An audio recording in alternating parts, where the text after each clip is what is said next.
Hey guys, I'm yellowpurple and this is my second time trying to do this video because my iPad's been a complete and utter dick. Yeah, so hopefully it'll turn out better this time anyway, you know. But in this video I'm going to be discussing my favourite poem, Porphyria Lover. I feel like I'm rushing this now because I've already done it before. I don't mean to be like that, but you know. But I'm going to be looking at ideas from the revision guide, my own notes, and my English speaking exam because I did it on Porphyria Lover because I love it, and we had to do it on a poem anyway, so I chose this one because it's, you know, it's in the anthology and I just love it. I just love the sudden twists and turns in it. Well, you don't. If you've not read it yet, I'm going to read it to you so you can understand what I'm kind of saying. So I think I'll do. Yeah. I'm going to do that first. Well, that's here from the anthology with all my many notes written around it. Well, Porphyria Lover was written by Robert Browning, who was born in 1812 and died in 1889. So this was written around the Victorian era, you know, Industrial Revolution, factories, social classes, a lot of discrimination as well, but we'll get on all of that later, you know. But this is Porphyria Lover. The rain set early into night. The sullen wind was soon awake. It tore the elm tops down for spite, and did its worst to vex the lake. I listened with heart fit to break, and glided in Porphyria straight. She shut the cold out and the storm, and kneeled and made the cheerless grate blaze up and the cottage warm. Which done, she rose and her form withdrew the dripping cloak and shawl, and laid her solid gloves by, untied her hat and let her damp hair fall. At last she sat down by my side, and called me, when no voice replied. She put my arm about her waist, and made her smooth white shoulder bare, and all her yellow hair displaced, and stooping made my cheek lie there, and spread her yellow hair, murmuring how she loved me, she too weak for all her heart's endeavour to set its struggling passion free from pride and vainer ties deceive her, and give herself to me forever. But passion sometimes would prevail, nor could tonight's gay feast restrain a sudden thought for one so pale, for love of her and all in vain. So she was come through the wind and rain, be sure I looked up at her eyes. Happy and proud at last I knew Porphyria worshipped me. Surprise made my heart swell, and still it grew, while I debated what to do. That moment she was mine, fair, perfectly pure and good. I found a thing to do, and all her hair in one long yellow string I wound, three times her little throat around, and strangled her. No pain she felt. I'm quite sure she felt no pain. As a shut bud that holds a bee, I warily opened her eyes again, laughed the blue eyes without a stain, and I untied next the stress about her neck. Her cheek once more blushed beneath my burning kiss. I propped her head up as before, only this time my shoulder bore her head, which droops, and upon it still the smiling rosy little head, so glad it has its utmost will, and all it scored at once is fled, and its love I'm gained instead. Porphyria love, she guessed not how her darling one wish would be heard, and thus we sit together now, and all night we have not stirred, and yet God has not said a word. I just love that last line so much, and yet God has not said a word. I love that.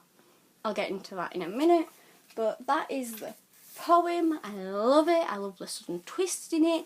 I love how it turns all dark all of a sudden. I love all the undertones to it. I just love it. But anyway, enough of my general love for this poem. I think we need to get into like different interpretations and what it's actually about and why I think that and stuff like that. So I've written most of that in these 2 pages, which I did for my, I don't know if you can hear me over the paper, but let's see how it turns out. But I did this for my English speaking exam, and I got all but 1 mark.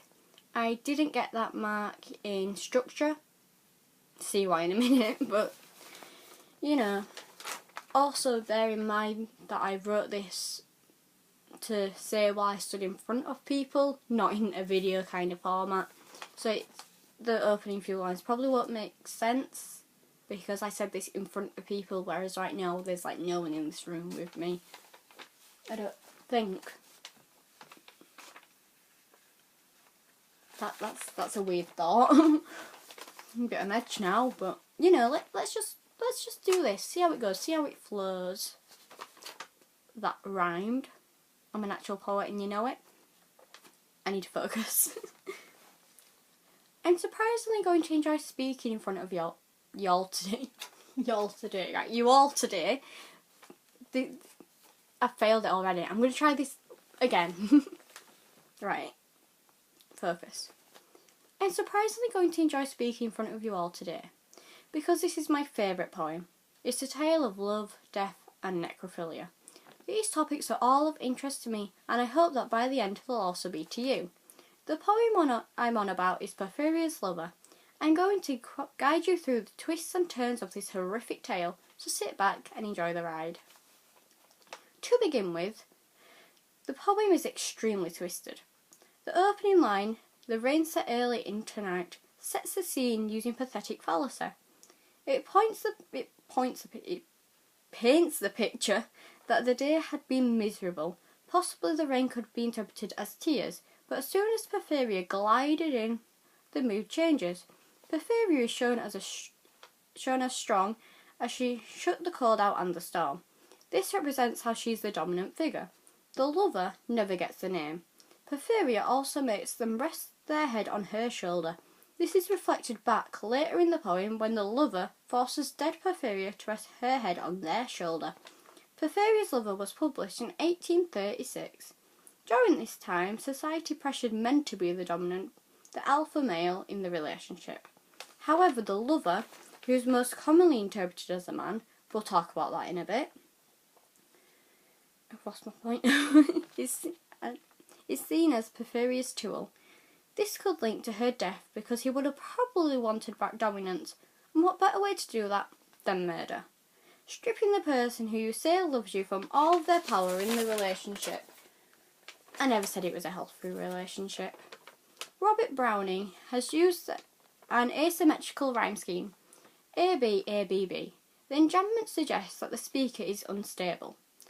This can link with Porphyria being a disease that can result in madness. I will also talk about that later. Despite this, the regular rhythm of the poem reflects the lover's calmness. Porphyria has no voice in the poem. The speaker projects his own thoughts and feelings onto her in life and death. This person just won't give up trying to establish dominance. Referring back to the previous point about who the lover is, I'll let you decide. Just let me give you some information and my interpretation. Nor could tonight's gay feast restrain. The revision guide is very kind to have written their interpretation for that line, and I quote, "She's left some kind of party to see him, but also hints that he isn't part of her social activities. I'm presuming that they use the pronoun he because of the context. Let me elaborate. In modern day context, gay means homosexual, to feel attracted to the same sex as oneself. Nowadays, sexuality is embraced, and if you believe that gays ruin the tradition of marriage, then I'm sorry to break it to you, cupcake, but you're homophobic, and need to rethink a few things. In 1836, people are afraid of the unknown. That is why religion exists. People have always been afraid of the unknown and have always wanted answers. So when someone tells you that what they say is an answer, your brain wants to believe. So, in 1836, people were grateful for religion and were more than keen to give it a go. Therefore, people started to enjoy a sense of knowing, and despite change, they looked up to the idea of Adam and Eve being the first couple. It really was the idea of Adam and Eve, not Adam and Steve, even though I do ship Stardom. The lover can be seen as a few people. For me, I see it as a hidden homosexual relationship, and pressure keeps building up until the nameless lover snaps and ends the secret by killing Porphyria. That just may be me though. What do you think? As we've already established, religion is a huge factor to take in. Throughout the poem, the lover sees himself as God. The lover states how Porphyria loved them, but they never return the love back. Porphyria worshipped me. They see themselves as better than Porphyria, and strangled her. He's playing God's game, controlling Porphyria, deciding her fate. I'm quite sure she felt no pain. Of course she felt pain. She was strangled, not given a massage. And yet God has not said a word. These last few words can be linked all to all of my previous points. 1. You probably can't get more dominant than God. So they can choose what's good and bad. 2. God created Adam and Eve, so God should know the do's and don'ts in relationships. 3. People ask God for forgiveness, which the lover never does. Like I've already mentioned, porphyria is a disease, which can result in madness. However, the disease was not named this until after the poem was published, so I'll let you decide whether that is important or not. There you have it, folks. Porphyria's Lover is a poem which stands out in the anthology. The sudden turn in tone reminds us how life can change in an instant. For me, Browning has used death to reflect love, so I'm going to leave you with 2 thoughts. Why do you think the speaker has murdered Porphyria? And does the lover love Porphyria? Thank you for listening. Right, so the 2 final thoughts there are really important in the poem, and it's literally just up to how you interpret it.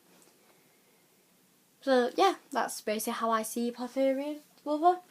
I took ideas from that in the revision guide and my own thoughts on the matter. So like the homosexual relationship was my idea, because I kind of linked it to how the lover is really secretive and never actually shares anything about themselves. And during the time it was written, it was really frowned upon to be in a homosexual relationship, as it isn't seen as normal. Unlike in today's society, where we've realised that we're kind of stupid not to accept it, because it kind of is. People should be loved for whoever they are. Well, you know. But anyway, I think that's all I've really got to say. If you have any ideas or your own interpretation for you, please feel free to post it in the comments below, because there's always more than one interpretation. It's just how you see the poem, and that's just my ideas. Feel free to steal them and write them in your exams. You probably won't get any marks from them, but still. Anyway, thank you so much for watching this video. I absolutely love this poem, and I hope you do as well. But if you like this video, go ahead and just click on that like button. Subscribe for more abysmal videos, and well, for now, bye!